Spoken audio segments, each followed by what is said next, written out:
कर लेते हैं सीधे हिजबुल्लाह चीफ हसन नसरल्लाह की, जिसके खात्मे के बाद इजरायली सेना ने लेबनान में जमीनी हमला शुरू कर दिया है। इजरायल की सेना की तरफ से दी गई जानकारी के मुताबिक आईडीएफ के जवान लेबनान के अंदर घुस गए। बड़ी जानकारी सामने आ रही है। वहीं जमीनी हमला उत्तरी सीमा के लेबनानी गांव पर किया गया है। इजरायल की ओर से कहा गया है कि हिजबुल्लाह आतंकी इनका इस्तेमाल उत्तरी इजरायल में हमला करने के लिए किया करते थे। लेबनान में शुरू हुआ जमीनी अभियान अब सटीक खुफिया जानकारी के आधार पर किया जा रहा है। इस जमीनी अभियान के लिए आईडीएफ के सैनिकों ने हाल ही में महीनों तक तैयारी की है। इस अभियान के लिए आपको बता दें आईडीएफ को इजरायली वायुसेना की मदद भी मिली है। साथ ही साथ जानकारी के मुताबिक 2006 के बाद पहली बार इजरायली सेना लेबनान के अंदर इस तरह से घुसी है। वहीं पहले से ही ग्राउंड अटैक की आशंका को देखते हुए लेबनानी सेना पीछे हट गई थी। तो ये बड़ी जानकारी इस वक्त की। और इजरायल आप देखिए किस तरह से लेबनान में अब आईडीएफ की टीम घुस गई है और ऐसे में अब हमले और भी ज्यादा तेज हो गए हैं।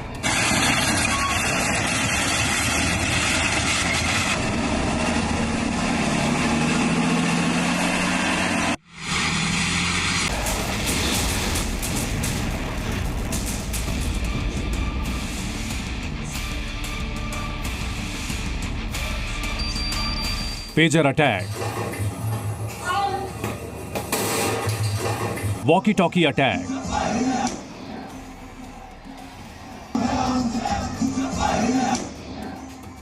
लगातार हमले और नसरल्लाह के खात्मे के बाद अब इजराइल ने वो कर दिया है जिसका डर दुनिया को सता रहा था। बॉर्डर पर इजराइल के टैंक तैनात थे, सेना प्रमुख तैयारी की बात कर चुके थे और आखिरकार नेतन्याहू के ऑर्डर पर लेबनान में ग्राउंड ऑपरेशन की भी शुरुआत हो चुकी है। लेबनान के दक्षिणी बॉर्डर पर इजरायली सेना के टैंक पहले से मौजूद थे। तैयारी की जा रही थी लेबनान में एंट्री की और कल रात सेना टैंक्स के साथ लेबनान के दक्षिणी हिस्से में घुस गए। इजरायल का जमीनी हमला बॉर्डर के पास बने लेबनानी गांवों पर किया गया है। इजरायल की तरफ से कहा गया है कि हिजबुल्लाह आतंकी इनका इस्तेमाल उत्तरी इजरायल में हमला करने के लिए करते हैं। लेबनान में शुरू हुआ जमीनी अभियान सटीक खुफिया जानकारी के आधार पर किया जा रहा है। इस ऑपरेशन को नॉर्दर्न एरोस नाम दिया गया है, जिसकी तैयारी पिछले कई महीनों से की जा रही थी। इजरायली सेना के मुताबिक इस ग्राउंड ऑपरेशन के साथ साथ एयरफोर्स का ऑपरेशन भी जारी रहेगा। साल 2006 के बाद ये पहली बार है जब इजरायली सेना लेबनान के अंदर घुसी है।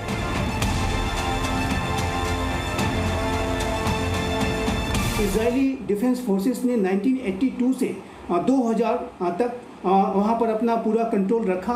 2000 के बाद इजरायली डिफेंस फोर्सेस वहाँ से उसने विड्रॉ किया। लेकिन अब जिस तरीके से हिजबुल्लाह इजराइल पर खतरे पोस्ट कर रहा था और जाहिर है कि हमास के समर्थन में ये खतरे पोस्ट कर रहा था, उसको ध्यान में रखते हुए आने वाले समय में Israeli defence forces southern Lebanon को फिर से अपने अधिकार में ले सकती हैं। इस बात की संभावना दिखाई देती है। वहीं लेबनान में एंट्री से पहले इजरायली सैनिकों का एक वीडियो भी सामने आया जिसमें वो जंग से पहले एक प्रेयर गाते हुए नजर आ रहे हैं।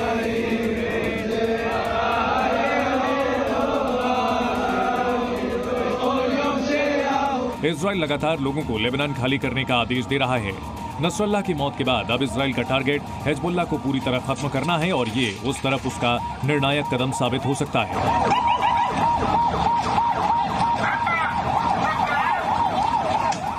सदर्न लेबनान में इस तरीके की ऑपरेशन को करके वहाँ पर बफर जोन बनाने का हो सकता है, ताकि नॉर्दर्न इजराइल में जो बड़ी संख्या में जो इंटरनली डिस्प्लेस्ड इजरायली नागरिक हैं वो अपने घरों को लौट सकें। वहीं लेबनान में इजरायल के घुसने पर अमेरिका का भी बयान सामने आया। बाइडेन ने कहा कि अब सीज फायर होना चाहिए। I'm more aware than you might know and I'm comfortable with them stopping.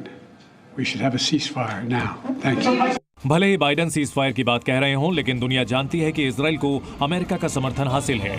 America Israel के जरिए अपने पुराने दुश्मन ईरान को भी निशाना बनाना चाहता है, क्योंकि अब इजरायल के ईरान को भी टारगेट करने का डर दुनिया को सता रहा है। वो इसलिए क्योंकि नेतन्याहू ने अपने ताज़ा संदेश में सीधा ईरान के लोगों को संबोधित किया और बताया कि ऐसी कोई जगह नहीं जहां इजरायल नहीं पहुंच सकता।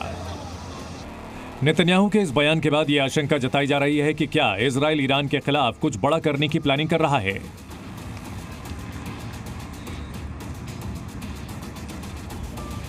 ईरान कोई ऐसी स्थिति में कि जिसमें कि उसने कोई डायरेक्ट हमला करने का दुस्साहस किया, तभी इजराइल कोई डायरेक्ट युद्ध ईरान के विरुद्ध छेड़ेगा। और जाहिर है कि ईरान के लोगों को ये डायरेक्ट मैसेज दे करके बेंजामिन नेतन्याहू एक वातावरण को और एक बैकग्राउंड को बना के रखना चाहते हैं ताकि यदि भविष्य में ऐसी कोई आवश्यकता पड़े तो वो ईरान के ऊपर कोई डायरेक्ट हमला भी कर सकें। नेतन्याहू का यह बयान इजरायली सेना के लेबनान पर 2 हफ्ते के जबरदस्त हवाई हमलों के बाद आया है। इन हमलों में इजरायल ने हिजबुल्लाह को लगभग पूरी तरह खत्म कर दिया और उसके नेता हसन नसरल्लाह को भी मार गिराया। ईरान बदले की बात कर रहा है। ऐसे में अब ये लड़ाई और भीषण होने की आशंका जताई जा रही है। ब्यूरो रिपोर्ट, जी मीडिया।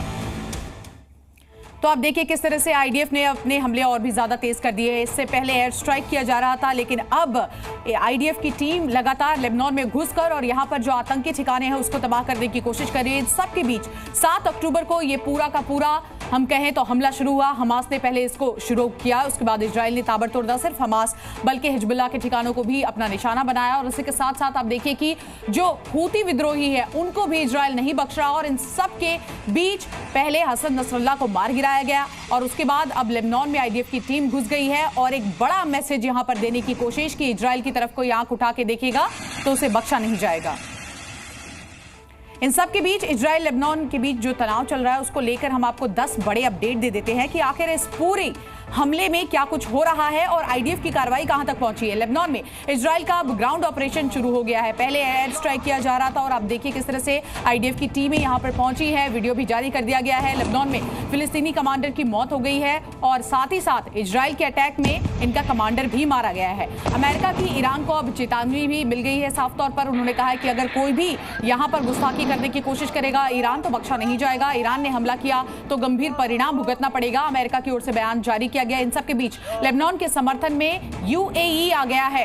तो 2 फाड़ इस वक्त आपको देखने को मिल रहा है। एक तरफ वो लोग जो इजराइल का समर्थन कर रहे हैं, दूसरी ओर वो लोग जो फिलिस्तीन, लेबनान और अब ईरान का समर्थन करते नजर आ रहे हैं। हम इजराइल के साथ खड़े हैं, अमेरिका ने साफ कर दिया है। ब्रिटेन ने सीज फायर की अपील की है। इन सब के बीच इजराइल का बेरूत में भी फिर से हमला जारी है। इजरायली हमले में आपको बता दें 90 से अधिक लोगों की मौत हो गई है और इसको लेकर जगह जगह पर हम देख रहे हैं कि विरोध प्रदर्शन भी किए जा रहे हैं। यहां तक कि इजराइल में भी इसको लेकर विरोध प्रदर्शन किया गया। Z News.